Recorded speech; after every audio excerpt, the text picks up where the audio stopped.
What happened to Danny is unforgivable, but I am an innocent woman convicted of this terrible crime without evidence. Danny was a brilliant legal scholar. He would have been appalled at the total lack of justice that went on during my trial. He would have been embarrassed to have his name associated with any of it. There are two crimes here. The first was Danny being viciously murdered. The second one is taking my life, the life of an innocent woman. Convicting me should not be retribution for Danny's death. That is not justice for Dan. I've always respected the law. I've never gotten a parking ticket, but I'm going to prison for a murder I did not commit. I do intend to file an appeal so that hopefully I have the opportunity to be given a fair trial outside of Tallahassee. 11 years ago, Danny was murdered and taken from all of us who loved him. For the past 9.5 years, the state has broadcast to the world, including Danny's parents and sister, that I hired hitmen to kill him. Never in a million years would I have wanted Danny to be harmed or killed, nor could I ever do something that would leave these two small boys to grow up without him. I love these boys more than life itself. This is a lifetime of loss for these children. They didn't deserve this. His family didn't deserve this. Danny didn't deserve this. And so, as I appear before you today, Your Honor, I promise you with my whole heart, I swear to you on my life, I was not involved in any way with Danny's murder. I was not.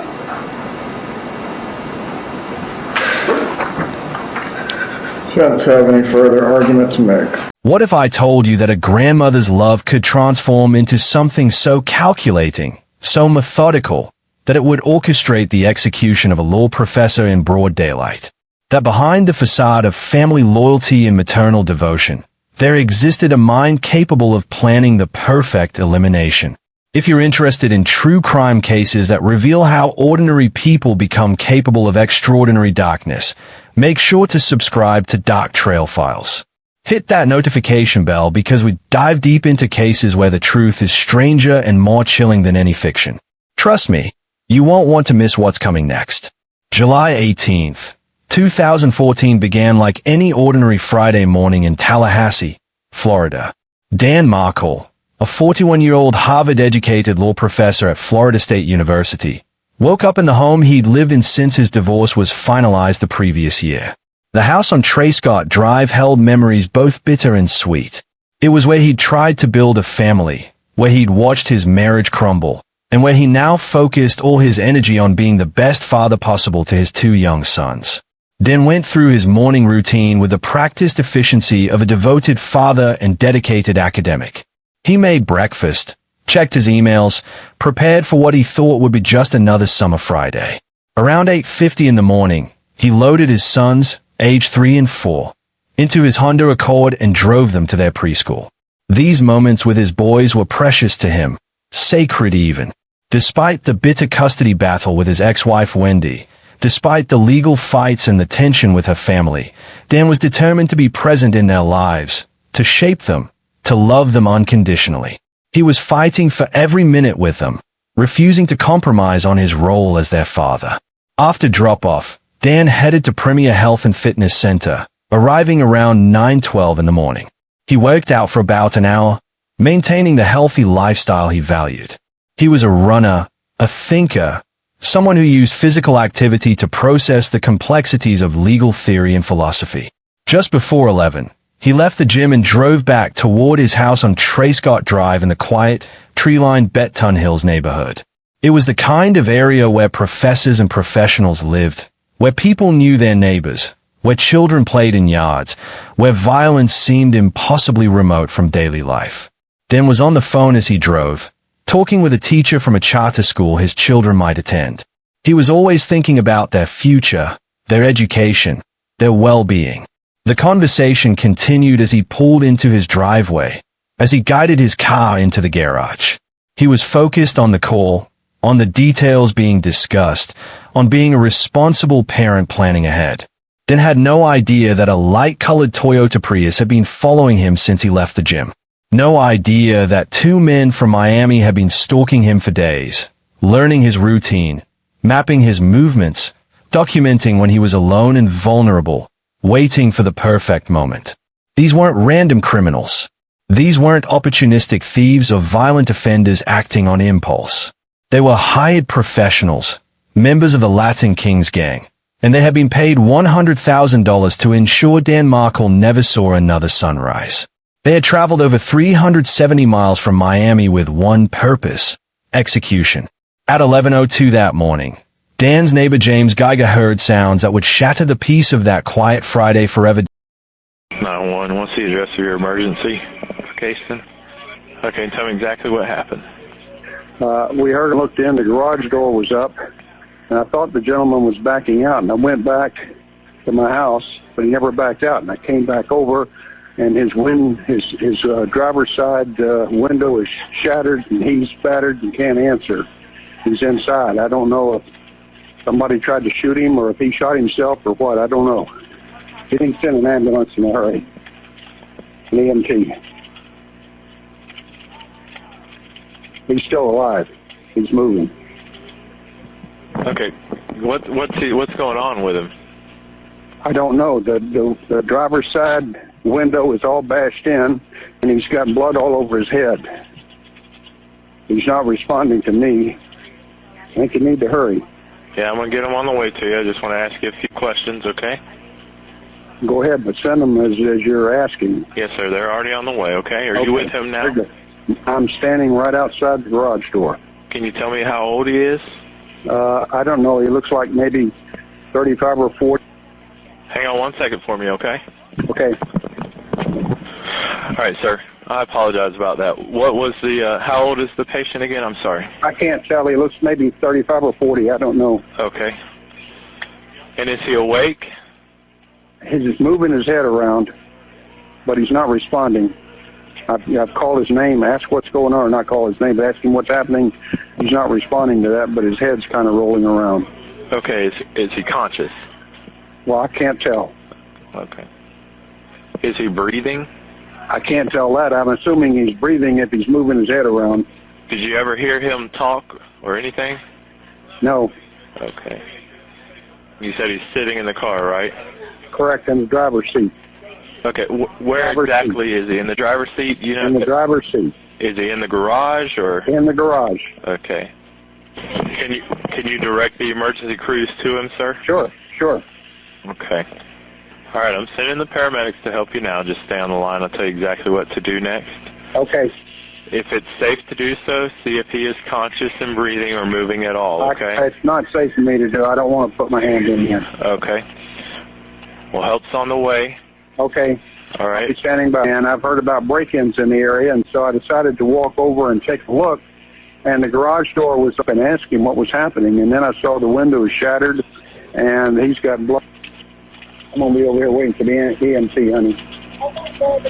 Okay, go ahead, but just tell the kids to hold on inside. They're okay. But tell them I'm out here. All right, just stay on the line with me for now, okay, sir? Okay, I got him on the way to you. Very good. I'm standing at the street, so if I see him coming down the street, I can direct him right in. So he won't respond to you at all?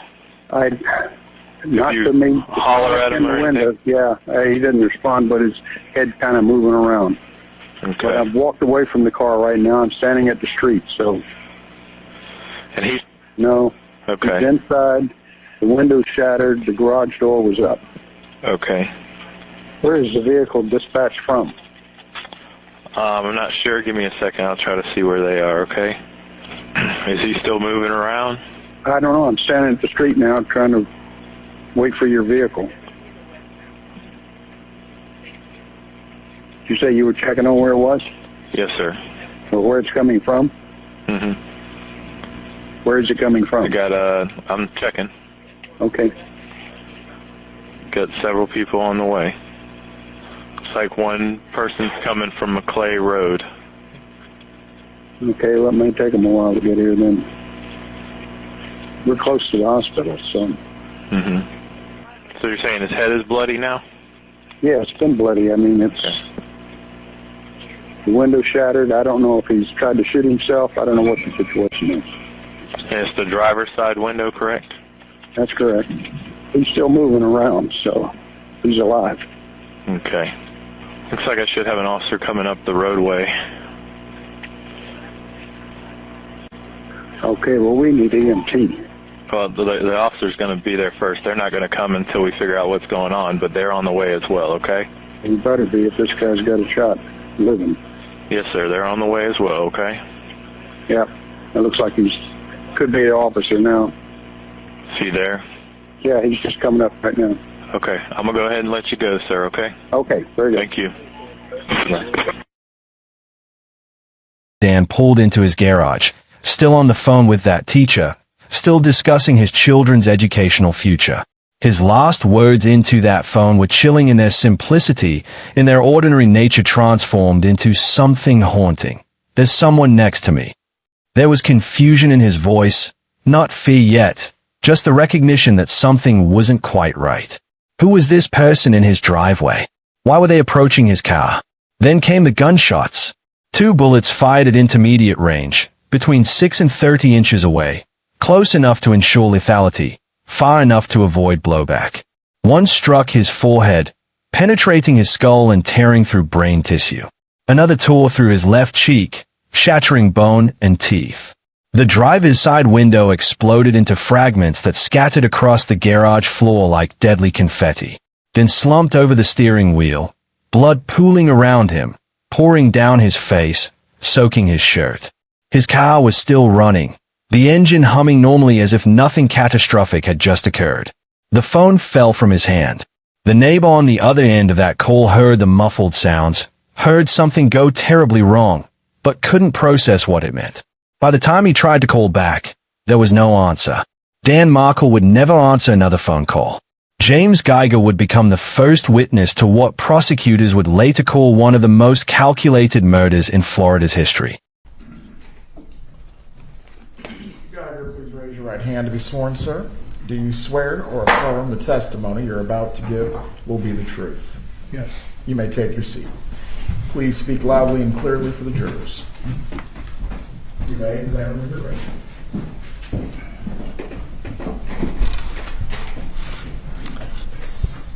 Yes, sir. Perfect. Thank you.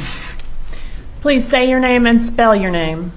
My name is James Geiger, Geiger.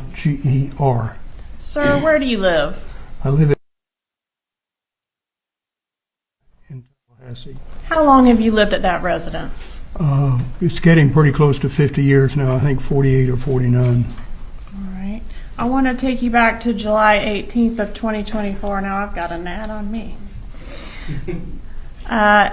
Do you recall something unusual that happened that day? I'm sorry, I said 2024. 2014, sir. You know what case we're here about. Do you remember what happened on that date? Yes, I do. All right. Could you please tell our jurors how something unusual first got your attention? It was a Friday morning, about 10:30. My wife and I were sitting in our living room looking out towards Trescott Drive, out to the street. And as we were sitting there, we were doing something with our iPads, and we heard a noise, a popping, loud sound, bang sound, and we immediately got up and walked to the front. We have a big picture window. Walked up to see if we could determine what had happened and where it had come from. We weren't sure it was to the right or to the left. And, all right, let me pause you right there and show you a couple photographs that I have as marked as states 1, 2, and 3.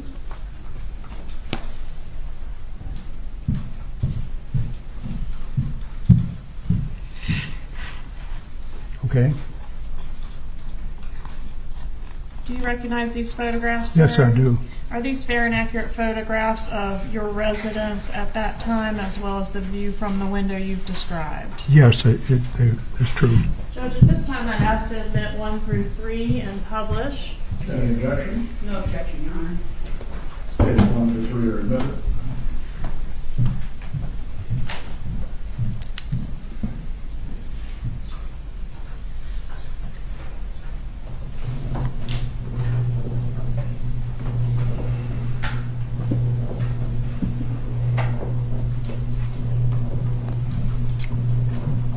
If we could publish states 1, please.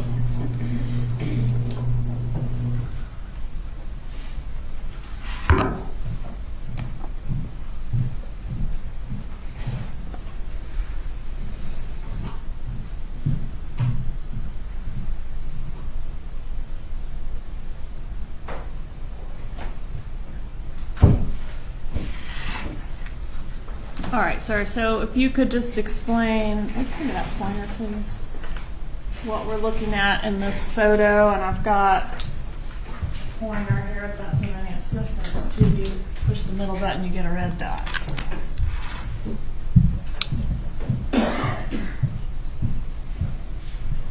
You don't have to use it. Oh, if you are going to use it, though, use it on the big screen, please, sir. All right, so just describe what we're looking at in this photo, states 1. This is taken from Trescott Drive. The house on the right is my house, and the house on the left was Danny's house. Okay, and the bay window that you've described, is that what is pictured in this portion of the photo right here? Yes, sir. Yeah, that's correct. Publish states 2, please.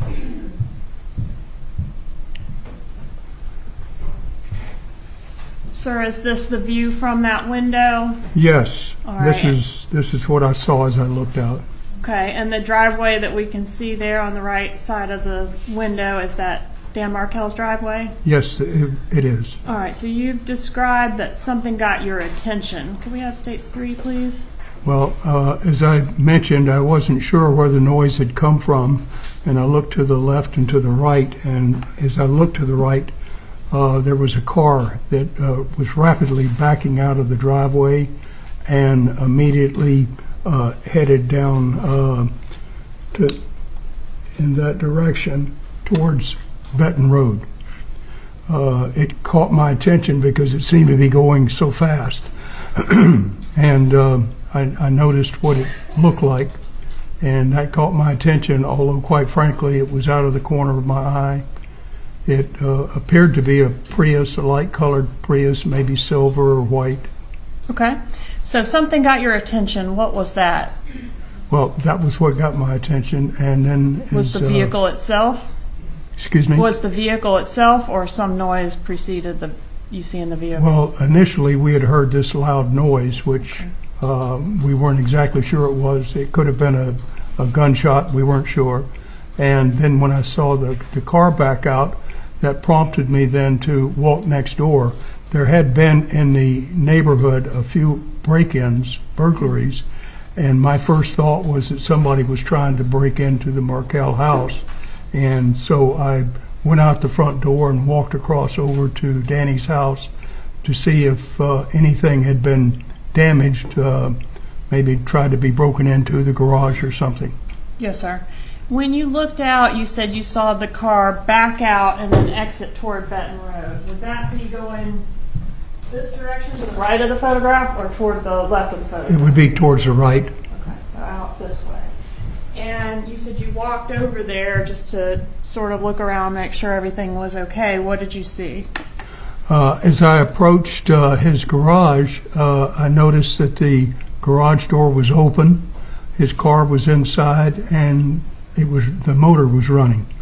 And so I thought then, well, I guess so much for a burglary. I don't think that's happened if Danny's there. So I turned around and walked back to my house. Okay. What happened next? After that, I can't tell you why, but I just stood at my front window and looked out and waited for a few minutes, maybe 3 or 4, up to 5. And for some reason, it just didn't quite seem right. Danny hadn't backed out, and I thought by this time he should have backed out of his driveway, and he didn't. And so I said to my wife, I think something just seems wrong. I'm going to walk back over. And so I did that. All right. And what did you see when you got over there? Excuse me? What did you see when you got over there the second time? Well, when I went back the second time, I noticed that the garage door was still up, the car was still running, and this time I thought, maybe I better walk on into the garage. He's probably in the driver's seat. He's probably on the cell phone talking, but I just wanted to make sure everything was okay. Yes, And sir. so I walked into the actual driveway then, and I saw that the window, the driver's side window, had been shattered, and I stepped on glass at that same time. As I looked inside, I saw a bloody head, and the head was slowly moving back and forth, rolling back and forth, left to right. And I hollered immediately, "Danny, what happened?" And I didn't get any response other than the head rolling, and so I hollered again, "Danny, Danny, what's happened?" Still nothing. And at that point, I knew that I had to get the emergency medical team there as quickly as I could. I reached into my pocket to pull out my cell phone, which is where I normally keep it, and it wasn't there. And I thought, gee, I've left it back on the couch at the house. And so I quickly dashed back to the house, got the phone, and called 911. How many minutes do you estimate elapsed between the time you saw the Prius backing out, or really I should say the time you heard the loud bang, to the time that you were able to reach 911? Less than 10 minutes, more than 5 minutes, somewhere in there, I would say.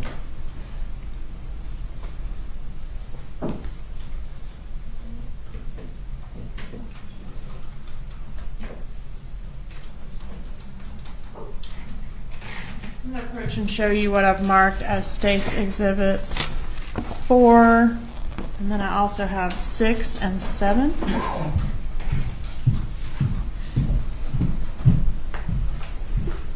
This is number 4, and I'll draw your attention to some initials on number 4, and then also 6 and 7. Mm-hmm. Do you recognize these photos? Yes, I do. All right, Judge, at this time I'd ask to move into evidence 6 and 7. Any objection? No objection. States 6 and 7 are admitted. Publish State 6, please. You may.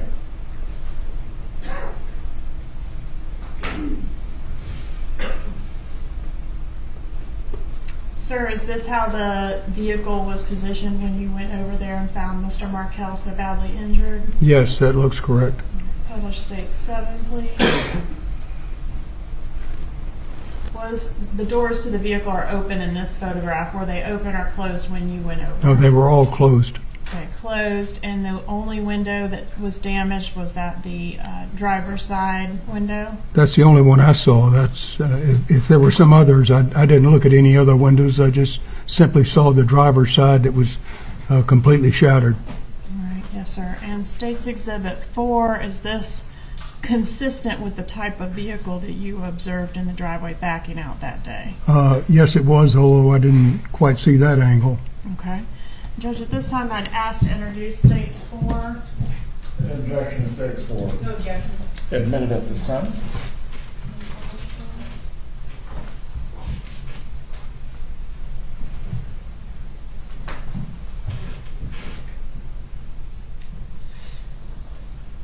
All right, and you described it as a light-colored Prius. You weren't exactly sure of the color, maybe white, maybe silver, right? Yeah, silver came to mind first, I guess, but certainly a light-colored vehicle. I'm going to approach and show you State's Exhibit 5. Recognize States 5? Yes, Is that Mr. Markel? yes, it is. All right, may I introduce States 5, Your Honor? No objection. States 5 is admitted. Publishing States 5. What did you know about Mr. Markel? Well, this occurred in 2014, and Danny and Wendy were newlyweds and had moved in about 5 years earlier than that. They moved next door. We were not particularly close to either one. We would see them occasionally out on the street.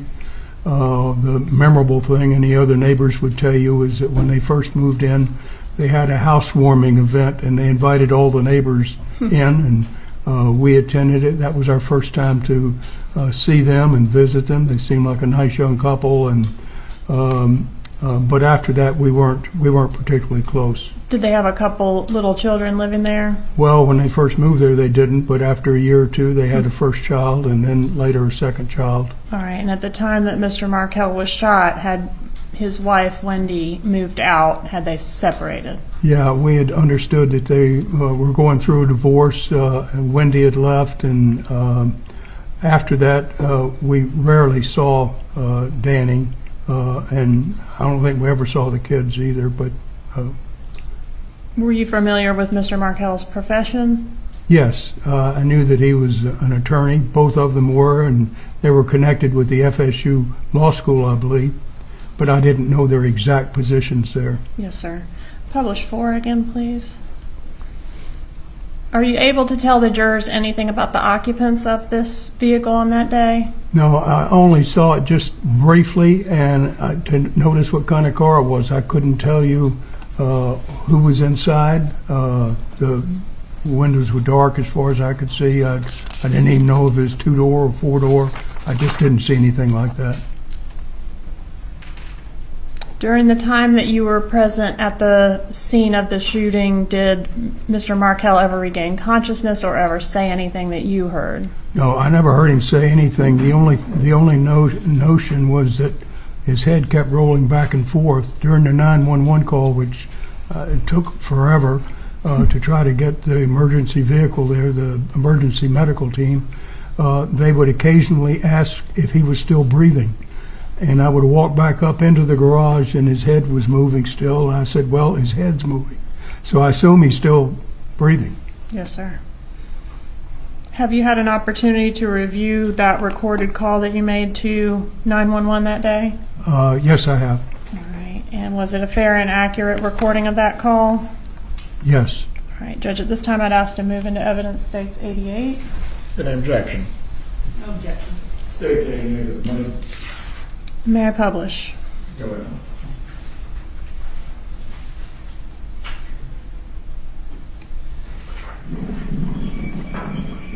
What's your emergency? It's right next door at my house, which is 2122 Trescott Drive. Can you repeat that for verification? 2122 Trescott Drive, the T. Okay, and the phone number you're calling from? I'm calling from 850-212-4622. Okay, tell me exactly what happened. We heard a loud bang and a car pulled away from next door. I came over and looked in, the garage door was up.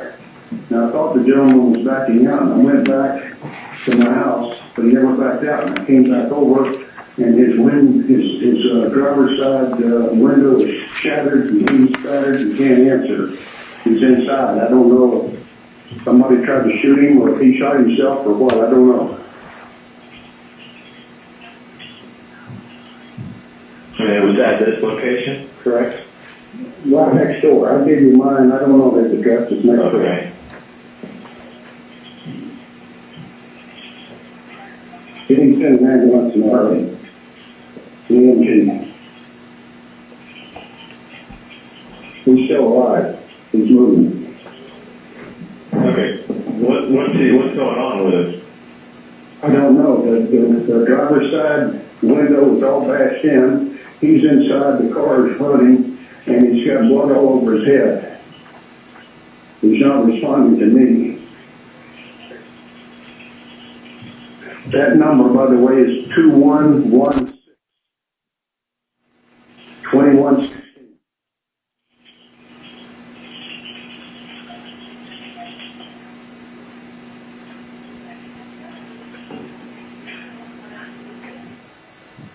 All right, that's the first few minutes of a 14-minute call. Is that how long it took them to get somebody to you? Seemed to me a lot longer. Seemed like 14 hours, didn't it?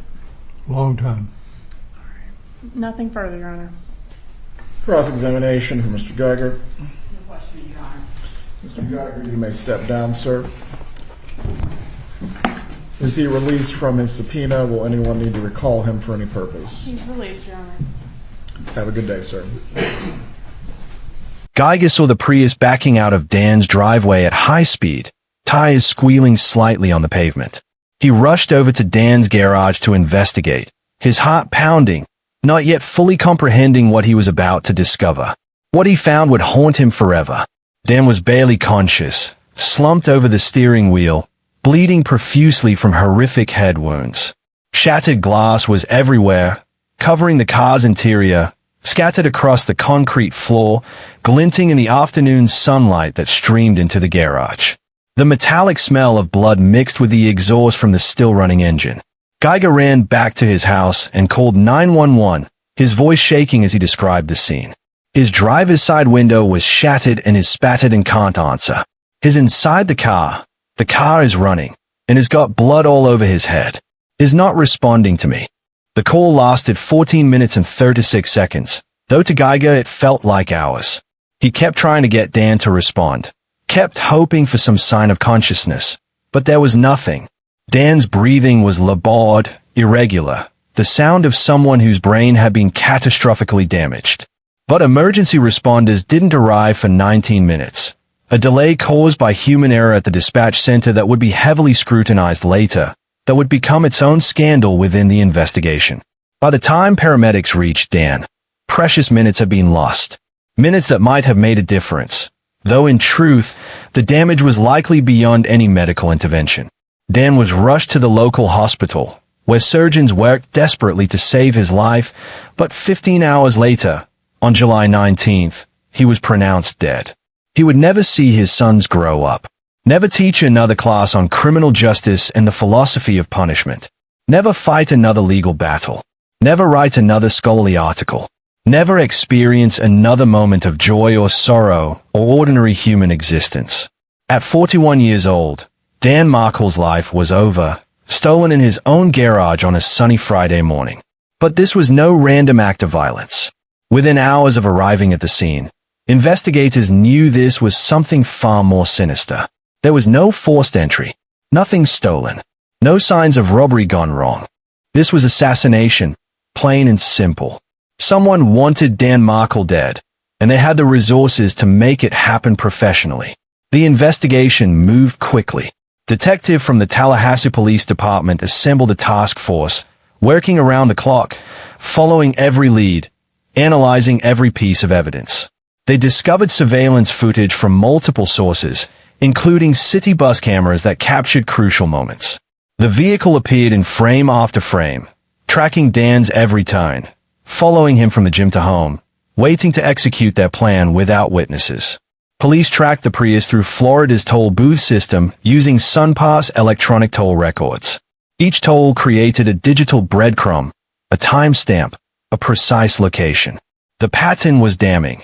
The vehicle traveled from Miami to Tallahassee on July 16th, 2 days before the murder. The occupants stayed in local motels as they surveilled their target. Then, less than 24 hours after Dan was shot, the Prius traveled back to Miami.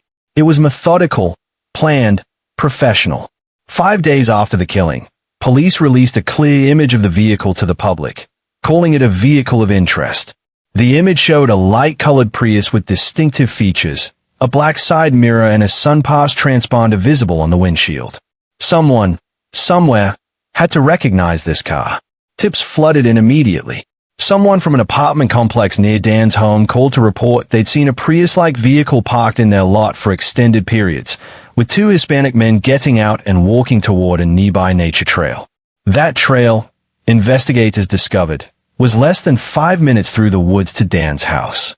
The hit men had been using it to surveil him, to observe his patterns, to plan their approach and escape. They had been watching Dan for days, studying his schedule, waiting for the right moment when he would be alone. That same day, police brought Dan's ex-wife, Donna Adelson, in for questioning. What she said during those hours would become crucial evidence in understanding what really happened. Okay, here goes. This is the worst day of my life. Maybe I should text them if I can't reach them. Hi, Mom, how's it going?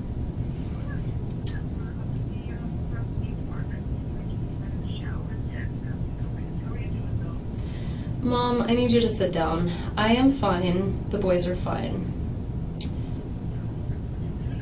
I need you to sit down. I'm fine, and the boys are fine. Danny has been. You can put me on speaker. Yeah. Danny has been shot. And I don't think he's going to make it.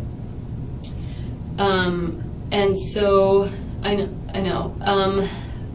So I found this out around 1 or 2 today, and I'm at the police station, and I'm trying to help them figure out who may have done this. The boys are fine. I had Lynn and Alan pick them up from school, and they're with Lynn and Alan right now. And I'm gonna leave here soon and go be with them. But I really need you to come here and be with me. But I want you to either fly, obviously you can't leave right now, but I need you to get yourself together. If it's too much to drive, I'd really rather that you flew up. I'm at the police station, and I'm gonna leave soon and be with the boys before they go to bed. They're with Alan and Lynn, and they're totally fine. Yeah, the boys are fine, but they don't know anything yet. In his house, I know. So I just need you to calm down before you get in the car, okay? Okay, so, and it's evening, so if you want to come here tomorrow, I have a lot of people that'll, be here with me, and, we'll have a lot of support. So I want you to take your time and just be safe in getting here, but I'd like you to come when you can, okay? Yeah. Okay, all right. I love you.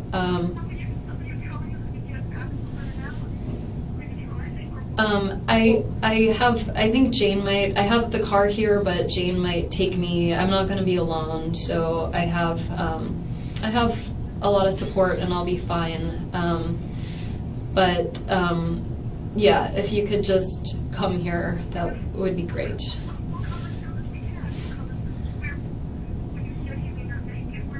He's in the ICU in the hospital.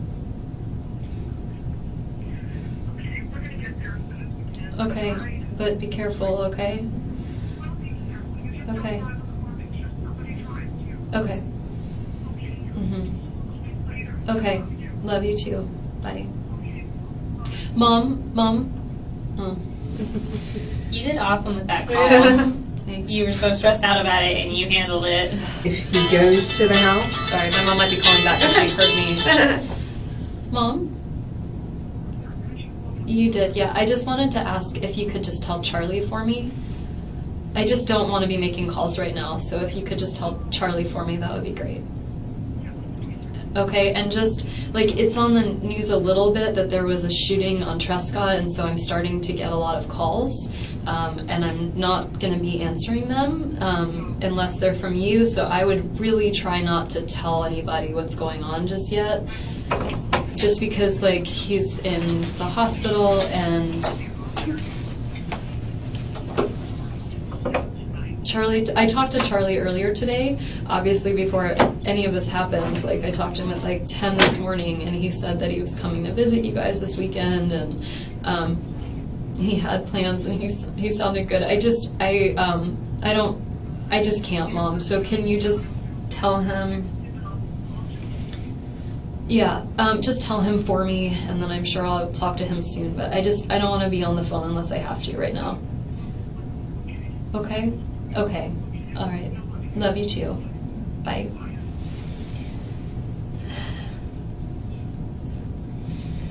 My mom handled that pretty well. Could you hear her? Yeah. I think, because you're a mama, but moms always go in that natural instinct to kind of protect and help and... Yeah. I'm waiting to hear from you whenever you can. That's Jane. When she said she's here if I need company or a ride, do you think she meant here, metaphysically, or here, in the lobby? No, I think I would hope metaphysically. And again, remind me, Jane's the neighbor down the street oh no, Jane. Whoa. What kind of a rude way to say it. During her interview, which stretched over 5 hours, Wendy said things that seemed almost casual at the time, but would later take on profound significance. She appeared distraught, crying throughout much of the interview, expressing shock and fear. She worried aloud that whoever killed Dan might be coming for her children next.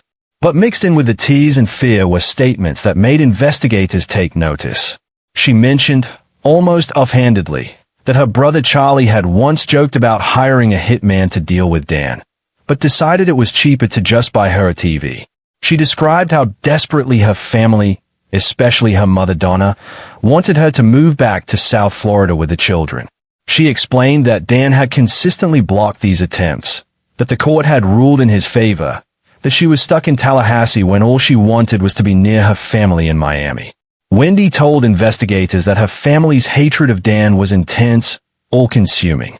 She said her parents, particularly Donna, had more reason to dislike Danny than almost anyone else because he had hurt their daughter. She described a family dynamic where Donna was deeply involved in every aspect of her children's lives, where boundaries between mother and adult children barely existed, where Donna's will was the family's command. But despite these revealing statements, Wendy insisted she knew nothing about any plot to harm Dan. She presented herself as a victim of circumstance, trapped between a family who wanted her home and an ex-husband who refused to let her go. And at that moment, with no physical evidence tying her or her family to the crime, investigators had no choice but to let her leave that interview room. The breakthrough came from tracking that Prius. The rental agreement led them to Luis Rivera, a leader in the Latin Kings gang. A second number on the rental contract belonged to Sigfrido Garcia. Both men were from Miami. Both had extensive criminal records, and cell phone data placed them at Dan's house at the exact time of the murder. In October 2016, more than 2 years after the murder, Rivera made a decision that would crack the case wide open. Facing decades in federal prison on racketeering charges related to his Latin Kings leadership, he agreed to cooperate with prosecutors in the Markel case in exchange for a significantly reduced sentence. What he told them in his proffer sessions transformed the investigation from a murder case with 2 shooters into a conspiracy that reached into one of South Florida's wealthiest families. Rivera's account was detailed and damning. He said his longtime friend Sigfrido Garcia had approached him sometime in the summer of 2014 with an unusual proposition. Garcia showed him a photograph of Dan Markel and explained they were being hired to kill him. When Rivera asked who was paying for this hit, Garcia explained that his ex-girlfriend Katie, Catherine Magbanua, had told him this lady needed it done. The lady wanted her 2 kids back. She was desperate for full custody. She was willing to pay $100,000 to make Dan Markel disappear. Rivera agreed to help for $35,000 of that payment. He described how they rented the Prius, drove to Tallahassee, and spent days learning Dan's routine. They followed him to the gym. They watched him drop his kids at school. They mapped out the neighborhood. They knew exactly when to strike. On July 18th, they trailed Dan from the gym back to his house. Garcia was the shooter. Rivera was the lookout and driver. As Dan pulled into his garage, still on that phone call with the charter school teacher, Garcia approached the driver's side window and fired twice at close range. Then didn't have time to react, didn't have a chance to defend himself. The window shattered. Dan slumped over, and Garcia and Rivera backed the Prius out of the driveway at high speed, leaving Dan to bleed out while his car engine still ran. Garcia immediately called Catherine Magbanua. Rivera remembered the words clearly. Everything is done. It was a phrase that would echo through years of trials, a simple code for an unspeakable act. Now investigators had the shooters, but the crucial question remained, who hired them? Who was the lady Rivera mentioned? The answer led straight back to the Adelson family, and the connections were impossible to ignore. Catherine Magbanua wasn't just Garcia's ex-girlfriend and the mother of his 2 children. She was also, at the time of the murder, in a romantic relationship with Charlie Adelson, Donna's son and Wendy's brother. This relationship gave her access to the family, to their money, to their desperation to get Wendy and the grandchildren back to Miami. Even more suspicious was Magbanua's employment history. She worked at the Adelson Institute, a high-end dental practice in Miami owned and operated by Donna and her husband Harvey. The job appeared legitimate on paper, but investigators discovered that Magbanua's salary and payments didn't match her actual work. Bank records showed large deposits into her accounts after the murder, money flowing from the Adelson family through various channels. Follow the money became the investigation's mantra. Prosecutors traced payments from Charlie to Magbanua, documented cash withdrawals that coincided with key dates. They showed how Magbanua, who had been struggling financially before the murder, suddenly had access to significant funds afterward. She paid Garcia and Rivera in cash, stacks of $100 bills rubber-banded together, the kind of money that doesn't leave a paper trail unless investigators look very carefully with subpoenas and forensic accountants. But proving the Adelson family's involvement required more than suspicious connections and financial records. It required catching them in the act of revealing their guilt. That's when the FBI, working with state prosecutors, devised an operation they called the Bump. It was a calculated risk, a psychological pressure test designed to see how the suspects would react when confronted with the possibility that their carefully constructed wall of silence might be crumbling. In April 2016, an undercover FBI agent approached Donna Adelson on the street outside her Miami condo, posing as a Latin Kings gang member. What happened next would expose the fear rippling through the Adelson family. Black shorts. What is it? Yeah. Okay, bye.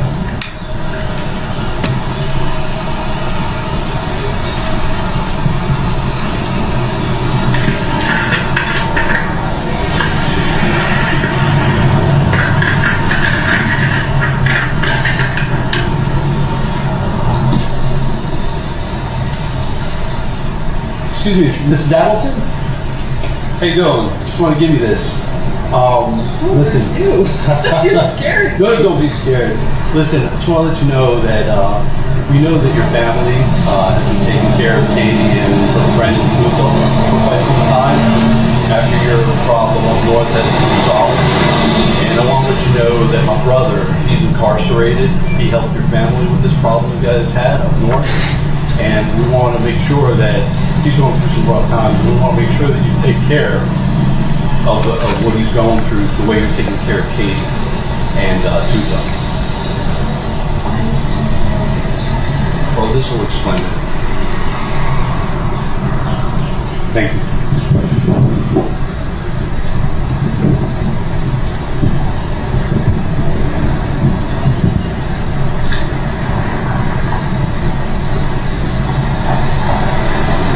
Pause it, please.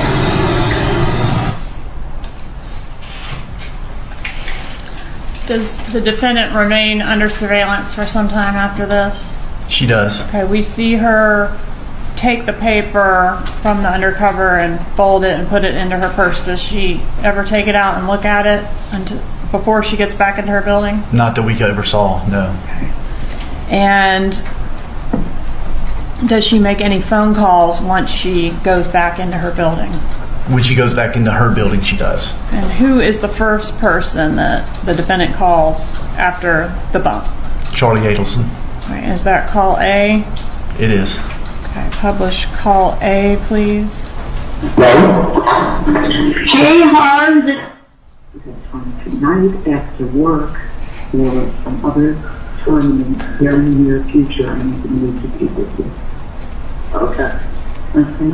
Did someone write a letter to you or something? I've got some paperwork hand delivered to you. You're being sued? No, that's what I thought it was, but I'm going to talk to you. Okay. Okay, so, I mean, I can I'll have to figure out something. You can tell it will be wherever you are. Well, I'm in Mitch Klein's office on Park Boulevard. Okay. So I'm right now in Silent Chili, and I'll be at his office in the afternoon. Okay. So the boys who finished their piano lesson around 4-ish, and about the traffic over there, and they take a ride with them up there. Does Dad know about this? The dad's at work today, fortunately. What's is it IRS? You know, those IRS people, they're kind of foggy sometimes, but unfortunately not known. Okay. So I will talk to you. I'll give you a heads up if I'm going to drive up that way.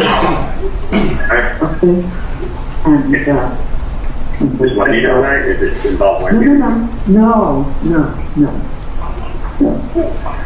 So let me just talk to you later, and, What is it? Is there a health okay? Yeah. Does it involve me or other people? Well, probably both of us. What's that? Probably the two of us. So you probably have a general idea what I'm talking about. So let's just find some time to talk to each other and take the boys for a ride, okay? You're going to take the boys up there? No, when he doesn't come home, he doesn't get here till about 7 when Dad gets here. So this morning you talked to me today?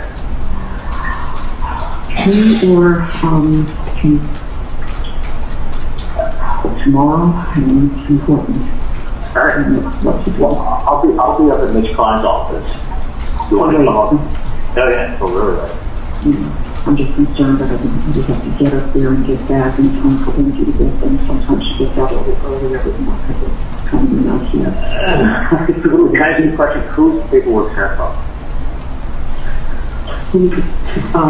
I see that, that's great. But it's, something that came hand to hand to me, so I asked it to go on today. Is it anonymous or? No, it's not anonymous. It's not anonymous. I just don't want to discuss it. Oh, it's fine. Right, whatever it is. It's silly, but if you want, I wouldn't bother you, trust me. Yeah. You want me to come down to see you tomorrow? I get the day off. Yes, that would be wonderful. Dad actually works later tomorrow. You know, he goes in at 1 o'clock. We both work out at the gym from 9:30 to 10:30. So whatever it is, I'll take a look at the paperwork. Yeah. I hope it's not the IRS. I just would like you to review it and give me some input into what your thoughts are. Okay, so come down tomorrow. Dad leaves at 12, so anytime after 12 is good. 12 tomorrow? Yeah, he leaves at 12, he starts at 1 there, so 12, 12:15. I'll come down after that, I can hang out with you and see you next week. That would be great. Perfect. All right, I'll talk to you later. Love you coming by.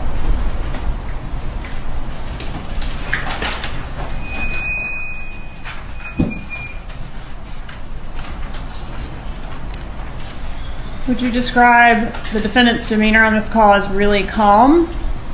Yes, She says Dad's at work, fortunately. she does. Does she indicate that she's in fear on the call? No, she does not. She was handed a piece of paper that had an article about the murder of Dan Markel, right? Correct. That's what the interaction was about. That's correct. That's what he handed her and made reference to it. And when Charlie asks the defendant what it's about, what does she say? She says to both of us. Probably both of us. Probably the two of us. And then the two of us. Said it twice. Does she say the name Dan Markel on this call? No, she does not. Does she say the name Dan Markel anywhere on this wire? No, not that I recall.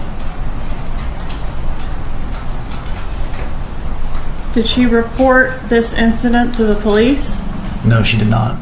The agent handed Donna a flyer with a phone number and $5,000 written on it, along with an article about Dan's murder. He told her his brother helped her family with their problem up north. He said they needed to be taken care of. Donna's response was immediate and telling. She didn't call the police. She didn't report this threatening encounter to authorities. Instead, she called her son Charlie. The FBI had wiretaps on Charlie's phone, capturing everything. Donna told Charlie she got paperwork hand-delivered. When Charlie asked if it involved him or other people, Donna's response was chilling. Probably the two of us, so you probably have a general idea what I'm talking about. She refused to discuss it over the phone. What followed was a cascade of panicked phone calls between Donna, Charlie, Magbanua, and Garcia. all captured on FBI wiretaps. They spoke in code, talked about TVs when they meant money, discussed moving and taking care of things. Charlie eventually called the undercover agent using *6 to block his caller ID. The agent mentioned Tato and Chuto, nicknames only people involved would recognize. Charlie's response showed he knew those names. He tried to fish for information. The agent told him his brother Tato hadn't been taken care of. Charlie claimed he'd never met these people, but the lie was transparent. Then Donna called the agent. Her voice shook. "This is Mrs. Adelson. You approached me on Alton Road. I'm taking you seriously, and I really want you to listen to me." She insisted it wasn't her, that she couldn't take this stress. But her pleading revealed everything. An innocent person calls the police. Donna called the blackmailer directly, trying to manage the situation. For years, that's where the case stalled. Garcia and Rivera were arrested and charged. Magbanua was arrested. But the Adelson family remained untouched, protected by the absence of direct evidence. Until November 6, 2023. That's when Charlie Adelson was finally convicted of first-degree murder, conspiracy, and solicitation. The jury deliberated and found him guilty on all counts. He was sentenced to life in prison without parole, plus 30 years. 1 week later, November 13, 2023, Donna Adelson and her husband Harvey arrived at Miami International Airport. What happened on that jet bridge would confirm prosecutors' worst suspicions about Donna's consciousness of guilt. My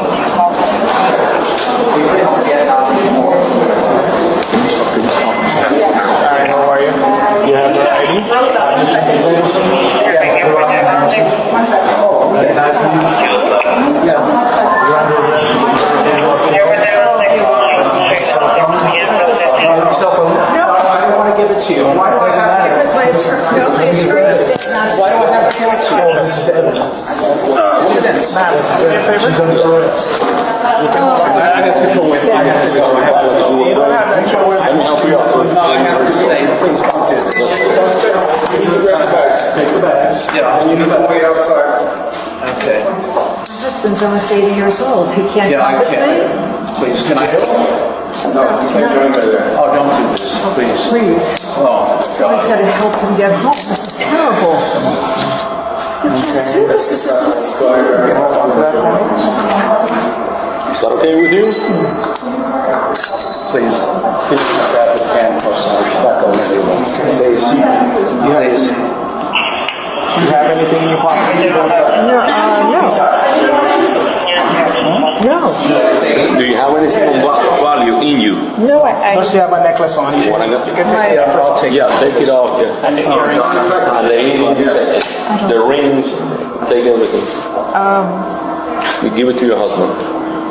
Because once you arrive at County Yale, they're going to make you remove all that. Can I call my attorney? You can. You have a passport already? Where am I going? Which open you think? Where am I going? You're going to the Dade County Jail. Dade County Jail. Broward County, right? No, this is right here. The one on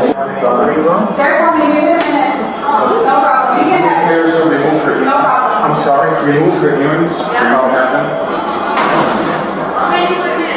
Yeah. I'll call. Get in an Uber, go home. I will. Take I it will. easy. I will. All right? Yes. Here. If there's anything else in her person that she wants to. Oh, it's coming, sweetheart. It's coming. Just a second. Do you have her driver's license by any chance? I'm sorry? Her driver's It's in my Yeah. It's in my purse. Yeah. How could yeah, then you could give her.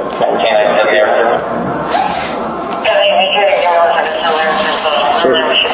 Do you need her passport? Or can I give it to the husband? The passport can I give it to the What's that? Where is it?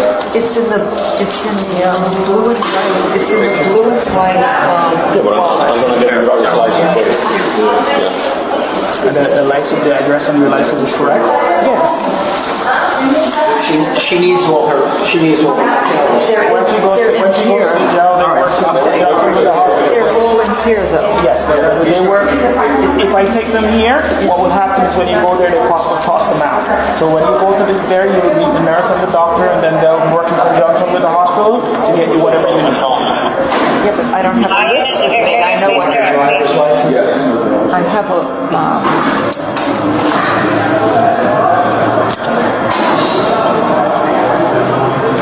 Is it multiple or is just one or two? It's no. There's a bag of medication in here. Is that what you're asking me? No, I know. I was just trying to find out if it was like one or two. Yeah, if it was one or two, then she maybe could take the name down. Do you need anything more from her? Can I ask you So we're good to something?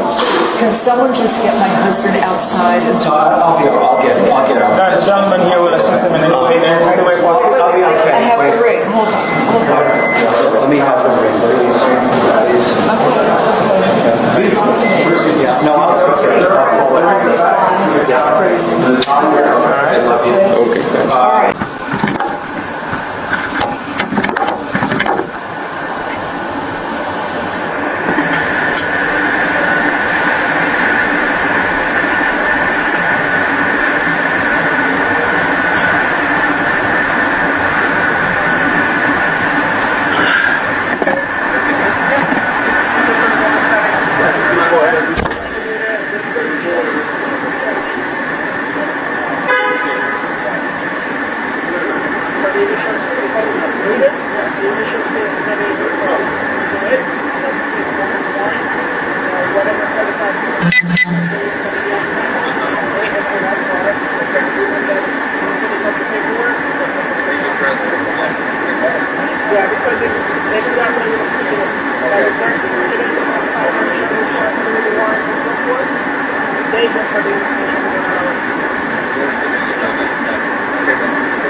They had book one-way tickets to Vietnam via Dubai. Vietnam has no extradition treaty with the United States. Donna and Harvey were steps from boarding when FBI agents, including Pat Sanford who led the investigation, intercepted them. Donna's reaction on the bodycam footage was shock. "I didn't know there was a warrant," she said. But wiretap calls told a different story. After Charlie's conviction, Donna had been recorded discussing non-extradition countries. She'd researched Vietnam specifically, applied for visas through WhatsApp with urgency, and made clear she understood what leaving meant. Donna was arrested and charged with first-degree murder, conspiracy, and solicitation. She was held without bond and transferred to Leon County Detention Facility in Tallahassee. Her trial began in August 2025, more than 11 years after Dan's murder. And from the very first day, the courtroom in Leon County was packed with spectators, media, and most importantly, Dan Markel's family. His mother Ruth, his father Phil, and his sister sat in the front rows, present for every moment of testimony, their faces showing the weight of 11 years spent seeking justice for their son and brother.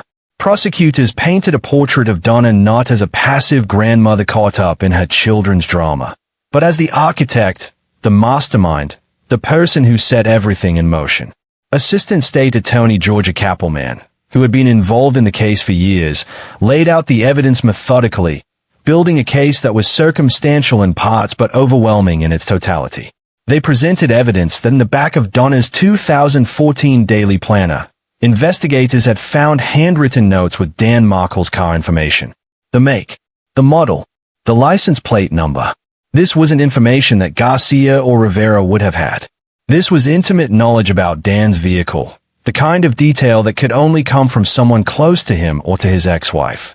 Prosecutors argued Donna was the source, that she provided this critical information to Charlie, who passed it to Magbanua, who gave it to Garcia. The chain of information flowed directly from Donna to the hitman, even if she never met them face to face. Wendy Adelson took the stand, testifying under a grant of limited immunity that protected her from prosecution for anything she said during her testimony. Her appearance was tense. She hadn't spoken to her mother since November 2023, around the time Charlie was convicted and Donna was arrested.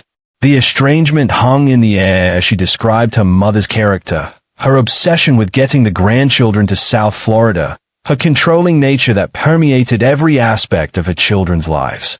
She shared texts and emails showing Donna's escalating fury when the court denied Wendy's request to relocate the children. Prosecutors displayed messages where Donna raged against Dan, called him names, expressed hatred in language that went far beyond normal divorce animosity. She revealed that Donna had once planned to offer Dan $1 million to agree to let the children move, an astronomical sum that suggested both the family's wealth and their desperation. The offer was never made because everyone knew Dan would never accept money to surrender time with his sons. His principles couldn't be bought. Most devastatingly, Wendy testified about the aftermath of Charlie's trial. She said Donna had called her, angry and disappointed with how Wendy had testified. Donna felt Wendy hadn't done enough to help Charlie, hadn't said the right things, hadn't protected her brother from conviction. The implication was clear. Donna expected her children to lie, to obstruct, to do whatever was necessary to protect the family, even at the expense of truth and justice. Rob Adelson, Donna's oldest son, also testified, describing his mother as controlling, someone who saw Dan Markel not as a person, but as an obstacle to the family being together. Then came hours of wiretap evidence. Recorded calls between Donna and Charlie, speaking in code. Talking about TVs when they meant money, discussing cemetery plots and non-extradition countries. In one crucial moment, Donna thought Charlie had hung up, but the line stayed open. The recorder captured her muttering to herself, raw and unguarded moments that revealed consciousness of guilt. The FBI bump video was played for the jury, showing Donna's instant panic, her immediate call to Charlie, her refusal to involve police. Then came her own call to the undercover agent, desperately trying to convince him she knew nothing. By the trial's end, even Donna's own defense began to fracture under the weight of evidence, and the judge's observations would prove crucial. Please rise.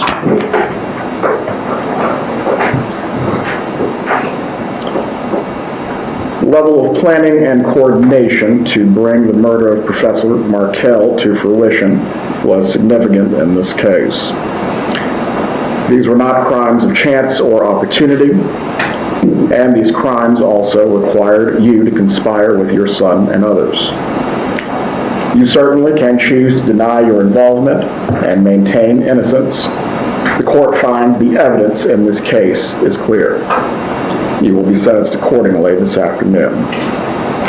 The jury has found you guilty on charges of first-degree murder, conspiracy to commit first-degree murder, and solicitation to commit first-degree murder, and the court previously adjudicated you guilty as to these same charges on September 4th of this year.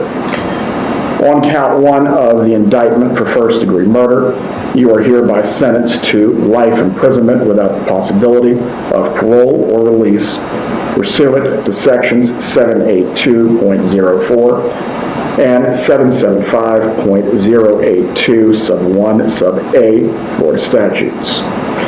On count two of the indictment, conspiracy to commit first-degree murder, you are hereby sentenced to 30 years in Department of Corrections that will run consecutive to count one. The court will also sentence you to 30 years in Department of Corrections on count three. Counts 2 and 3 are to run concurrently. Donna's defense team tried to argue she had no direct contact with the hitman.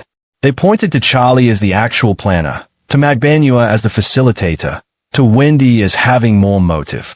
But prosecutors methodically showed how Donna was the puppet master, using her son to insulate herself from the crime. A crucial moment came when a juror later revealed what sealed Donna's fate. It wasn't just the wiretaps or the Vietnam flight. It was her behavior during the bump. When the undercover agent handed her that paper, surveillance showed she took it and put it directly in her bag without looking at it. Who does that? Who takes a piece of paper from a stranger making veiled threats and doesn't even glance at it? Someone who already knows exactly what that paper says. Someone who's been expecting something like this. After 2 weeks of testimony, the defense faced a critical decision. Would Donna testify? For days, it seemed possible. She'd been fighting to tell her story, to explain herself. But ultimately, after clashing with the judge during pre-trial hearings and seeing how the evidence mounted against her, Donna chose to remain silent. On September 4th, 2025, after just over 3 hours of deliberation, the jury returned with their verdict. Guilty of first-degree murder. Guilty of conspiracy to commit first-degree murder. Guilty of solicitation to commit first-degree murder. Donna gasped. She sobbed. She shook uncontrollably. Judge Everett had to remove the jury briefly and warn her to control herself or be removed from the courtroom. Dan's mother, Ruth Markel, delivered a victim impact statement that cut through the courtroom. She spoke of losing her only son at 41, of 11 years of unimaginable pain, of 2 grandsons growing up without their father. She looked at Donna and said this was a mode of convenience, so one grandmother could live closer to her grandchildren. Dan's father, Phil Markel, invoked a Jewish custom of wishing someone to live to 120 years. Then he said to Donna, "I wish you to live to 120 alone in your jail cell. I wish that every day of your remaining days, you think about the harm you have caused, especially to those 2 boys you claim to have loved so much." October 13th, 2025, Donna's sentencing day. Shackled and dressed in a purple jail jumpsuit, Donna Adelson stood before the court one final time, and what she said revealed a woman still unable to accept reality. She can remain at council table. Thank you. I'm going to move the microphone.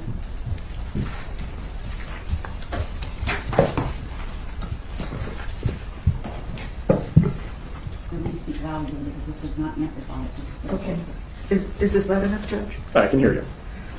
Thank you for letting me speak. My son-in-law, Dan Markel, was a fine and decent man.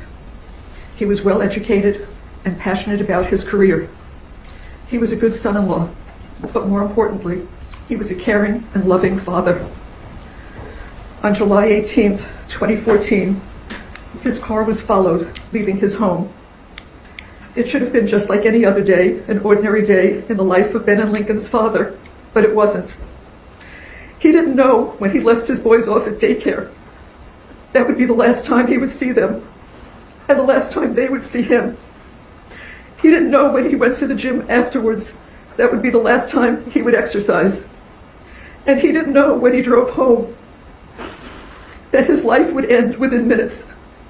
Danny wasn't just being followed, he was being hunted. He was brutally murdered in broad daylight, sitting in his car, in his garage, by vicious killers. I cannot imagine the terror he felt when he saw a gun pointed at him through the window of his car. I cannot conceive of his heroic efforts to stay alive during the hours after the attack. Danny died in the early morning hours of July 19th. His death is a loss to his children, his parents, his sister, all of us in his family, his friends, his colleagues in the legal community, and to his students at FSU Law School. Danny's boys each have a photo of themselves with their Abba, their dad, beside their beds. They grew up kissing the framed photo and saying, "Good night, Abba, I love you." The pictures and memories are all they have because cruel, cold-hearted people took him from all of us who loved him. My heart was broken when Danny died. My grandsons were going to grow up without the father who loved them. I wondered, how could we help these boys through this trauma? It was then that my husband and I knew that the best way to honor Danny's memory would be to share with these children an abundance of love, the love that Danny would have given them if he were alive. It is interesting how the state can't make up its mind about who is what they call the, quote, mastermind behind this murder. In both of Catherine Magbanow's trials, the state claimed she was the mastermind behind Danny's murder. In my son Charlie Adelson's trial, they claimed he was the mastermind. And now in my trial, they claimed that I, this grandma, was the mastermind behind the murder. I had no idea that other people planned to cut Danny's life short. And the people who did this are exactly where they deserve to be. But I had no knowledge that this horrible, evil act was going to take place. If I had become aware of this plan before Danny was murdered, I would have stopped it. With not one iota of actual evidence, the state convinced a Tallahassee jury that I solicited and conspired with other people to have Danny killed. Where is the evidence prior to the murder? The evidence beyond a reasonable doubt that the state needed to prove their case? Where is the evidence before July 18th, 2014 at 10:50 in the morning? Before you continue, Mrs. Adelson, as it relates to this statement, is the defense trying to re-argue the trial? No, Judge, just giving Adelson an opportunity to be heard. Mrs. Adelson, you certainly can continue. However, the court can take into consideration the utter lack of remorse that you are displaying. Please proceed if you desire to do so. Where is the evidence before July 18th, 2014 at 10:50 a.m. that revealed that I had any involvement in this vile and horrific act? Where is the solicitation and conspiracy evidence? The state needed to show that there was evidence before the murder to convict me. The state couldn't show that because there wasn't any evidence. They were trying an innocent person. It makes you wonder if the jurors were sleeping when the state had Sergeant Corbett on the stand for hours. Their own star witness testified that my phone was never, I repeat, never at my son's house on the night of the murder. The state's theory that my husband and I dropped off money to my son was blown out of the water by their own witness. And yet, the state continued to push that story, that lie of the so-called money drop to the jury through the remainder of the trial. And the jury bought into it, hook, line, and sinker. Reasonable doubt. Many months ago, my attorneys filed a motion for a change of venue. An expert witness testified that Tallahassee had been barraged with over 9 years of negative social media, printed news, television news, and podcast publicity about my family. He explained to the court, both with evidence and demonstratives, that for me to receive a fair trial, it needed to be held in any of the researched and designated areas in the state of Florida other than Tallahassee. All I wanted was a level playing field, but the court wanted the trial here, in the hotbed of Tallahassee. I sat through 3 days of jury selection. 180 potential jurors were asked if they had developed an opinion in my case. Those that answered yes also added, I believe she is guilty. Not one person, not one, said, I think she may be innocent. That should have been a clue to the court to grant our motion for a change of venue, but the court denied the motion. One of my jurors admitted during jury selection that she had background information concerning what one of the state's witnesses would be testifying about. Why was she allowed to be on my jury? What moment? Another juror. Mrs. Fulford, Oh, I didn't hear you. Mr. Zellman, again, this has nothing to do with elocution of any sort. This is a raising of grievances, which are properly given to the appellate court. What does any of this have to do with sentencing? Just one moment, please.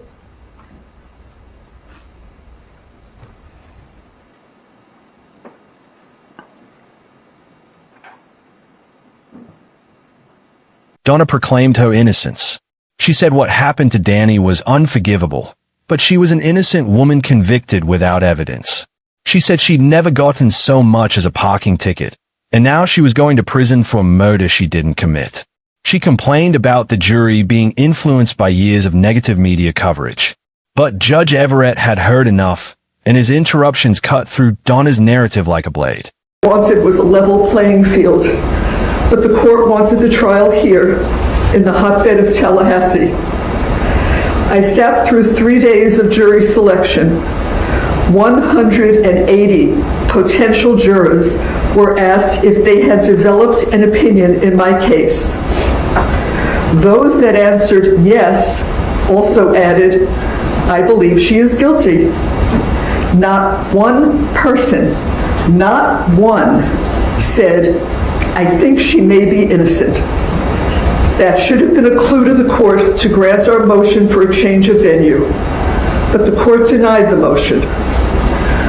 One of my jurors admitted during jury selection that she had background information concerning what one of the state's witnesses would be testifying about.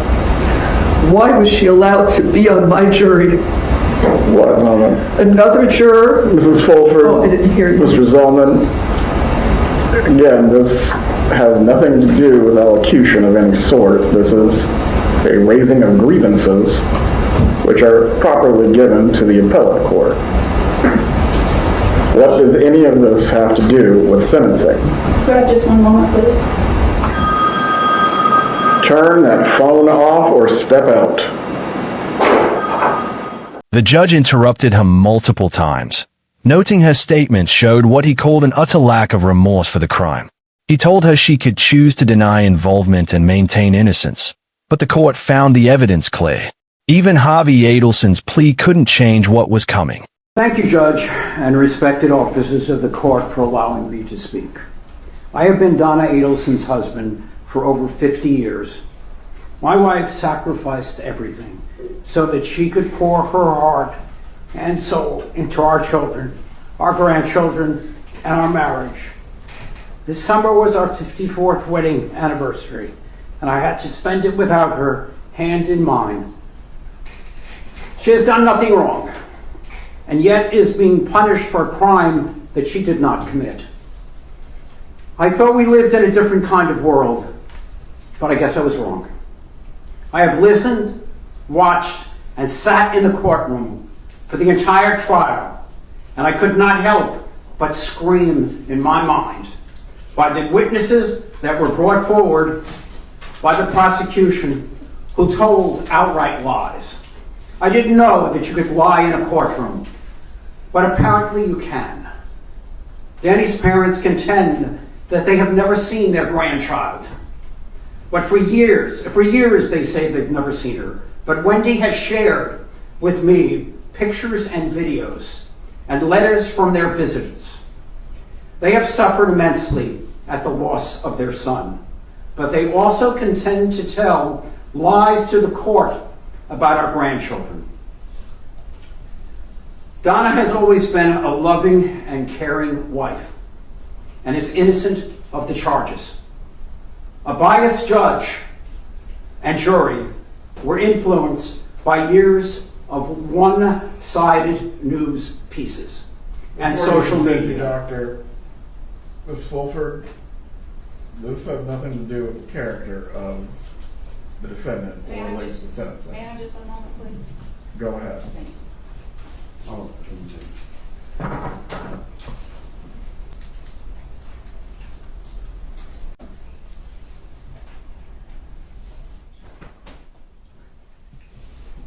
all right, thank you for letting me continue. Donna did not participate in the heinous acts that she was convicted of doing. You're sending an innocent woman to prison. You have taken my wife and you have taken my life as well. And for what? This is not justice. It is vengeance, and it is wrong. You have an examination for Dr. Adelson. No, Your Honor. No, Judge. Any other witness statements that you wish? Harvey Adelson addressed the court, saying Donna was innocent, that a biased judge and jury were influenced by years of one-sided news pieces. But his words fell on deaf ears. Judge Everett sentenced Donna Adelson to life in prison without the possibility of parole for the murder charge, followed by an additional 30 years for conspiracy and solicitation, to be served consecutively. At 75 years old, Donna would spend the rest of her life behind bars. Even after sentencing, Donna continued to position herself as a victim, claiming assaults in jail, demanding medical attention for various ailments. Okay.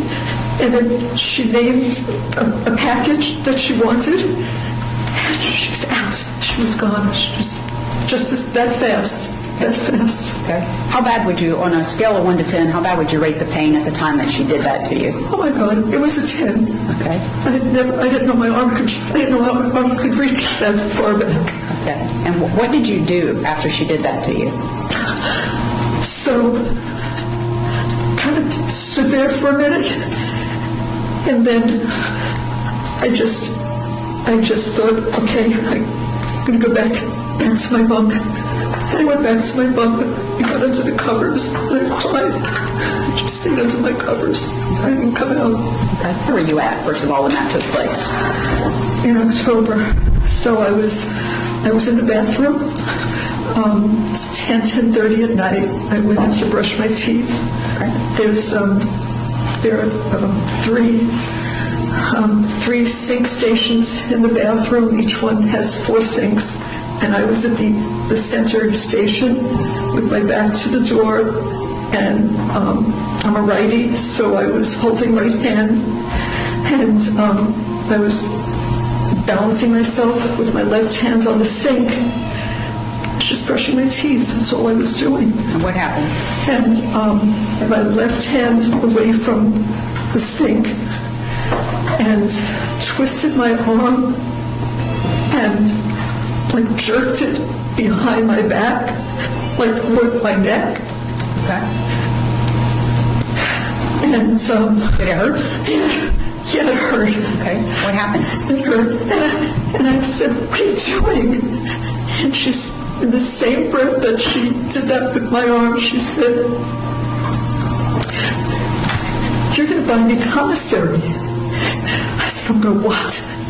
And she said, "Those pretty white teeth knocked out of your mouth, you're going to buy me commissary." 9 or 10, somewhere in the morning. Okay, and when she told you that she didn't have any sick call forms for you to request a Band-Aid and you would need to get it from the night nurse, approximately what time does the night nurse come? So the night nurse comes anywhere from 11:30 to 2:30 in the morning. 11:30 p.m. to what time? 2:30 a.m. to 2:30 a.m. Right.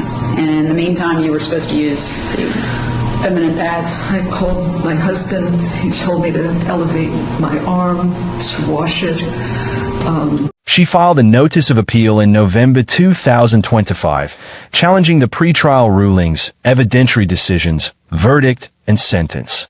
She was moved to a facility closer to South Florida, then later to protective custody after reporting threats and assault from other inmates. She claimed she couldn't snitch on her attackers for fear of retribution, couldn't sleep due to screaming inmates, couldn't get proper medical care for her ears, legs, and arms. But these complaints rang hollow against the permanent harm done to Dan Markel and his family. Donna Adelson is the 5th person convicted in Dan Markel's murder. Luis Rivera is serving 19 years after his cooperation. Sigfrido Garcia is serving life without parole. Catherine Magbanua is serving life plus 60 years. Charlie Adelson is serving life without parole plus 30 years. And now Donna joins them. Life without parole plus 30 years. One person remains uncharged, Wendy Adelson. When asked after Donna's conviction if Wendy had reason to worry, prosecutor Georgia Kappelman said only, "Stay tuned." The question that haunts this case isn't just who killed Dan Markel. We know that answer. It's why a family, led by a grandmother, could decide that murder was preferable to compromise. That hiring assassins was more acceptable than accepting a custody arrangement. That a man's life was worth less than convenience. Dan Markel dedicated his career to studying punishment and justice in the legal system. He examined questions about how society should respond to those who commit crimes. He never imagined he would become the victim of a crime so calculated, so cold, that it would take over a decade to unravel. His sons were 3 and 4 years old when they lost their father. They are now teenagers, growing up with the knowledge that their father was killed because their family wanted them in a different city. That's the real life sentence in this case. Not just what Donna serves behind bars, but what those boys carry forever. This case teaches us something uncomfortable about human nature. We like to think that grandmothers are gentle, nurturing, incapable of violence. We assume that family love is pure, unconditional, protective. But Donna Adelson's story reveals a darker truth.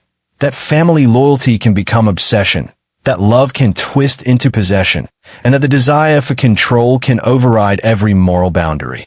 The evidence showed careful planning, the planner with Dan's car information, the payment structure that insulated Donna from direct contact, the coded wiretap language, the immediate panic after the bump, but no call to police, the Vietnam flight 1 week after Charlie's conviction.